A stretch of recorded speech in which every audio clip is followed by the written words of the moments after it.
dhibanayaal ku sugan gudaha magaalada Laascaanood oo deeq lacageed la soo gaarsiiyay. Deeqdan ayaa waxaa soo diray samafalayaal ka soo jeeda deegaanada SSC. Deeqdan oo dhammayd $800 ayaa waxaa loo soo wakiishay Cali Cabdinuur Xaashi, waxaana halkaa lagu guddoonsiiyey dadkii dhibanayaasha ahaa. Ugu horreyn lacagtan ayaa waxaa loo kala qaybiyey sida tan: Ismaaciil Xuseen Axmed oo la siiyey $400, sidoo kale Axmed Xasan Nuur Qeyd ayaa isna waxaa la siiyey $400. Lacagtan ayaa waxaa soo diray Axmed Xasan Cumar oo ka mid ah samafalayaashaasi ka soo jeeda deegaanada SSC. waxaa halkaa ka hadlay qaar ka mid ah dadkii lacagta la guddoonsiiyey oo waxayna halkaas uga mahadnaqeen dadkii lacagtaasi soo diray iyo dadkii lacagta loo soo wakiishay. Dadkan ayaa waxay u baahan yihiin daryeel caafimaad oo loo sameeyo iyo dhakhaatiir dhanka dibadda ah oo qalliin ku samaysa. Axmed Xasan Nuur Qeyd waxaan rabaa inaan ku guddoonsiiyo deeq lacag ah oo dhan $400 oo ay soo direen dad samafalayaal oo u dhashay deegaanka SSC. lacagtaas ay soo kasheen inaan soo gaarsiiyo iga guddoon lacagtaas oo dhan $400. الرحمن الرحيم الحمد لله رب العالمين والصلاة والسلام على رسول الله أجمعين.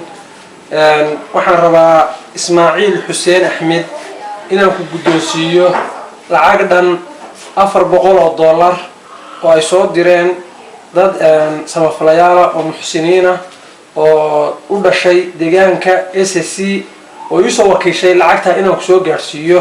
waxaad iga guddoontaa $400 midigta $400.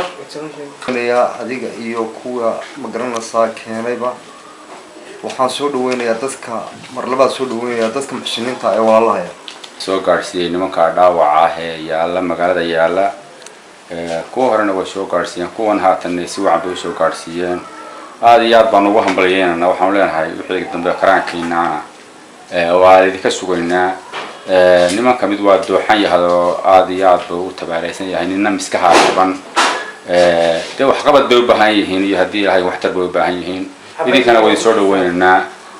assalaamu calaykum waraxmatullahi wabarakaatu. ninkan dooxan xabadii baa ku jirta oo isaga ugu garanaysa xabadii baa ku jirta lagama saarin.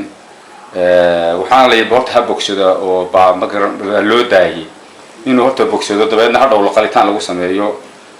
laakiin ninkan isaga waa la qalado adigu lafaha jaban mooyaane nabaryadan way bogsadeen, laakiin lafiinba waxay u baahan yihiin dhakhtar lafood. marka maxaad ugu baaqaysaa dadka kale weli aan dadkan soo caawin inay caawiyaan? waxaan ugu baaqanaa dadka ma garanaysaa deegaamada SSC u dhashay ama gudaha ha joogaan dibadda ha jireene dadka tabaalaysan ee dhaawaca ay dhibtu ay soo gaadhay. waxaanu leenahay walaalihin weeye soo caawiya sidaa kuwa hore u caawiyaan baa idinkana inaad soo caawisaan baan idinka rabnaa. waa idin hambalyeynanaa dhammaantiin. assalaamu calaykum waraxmatullahi wabarakaatu.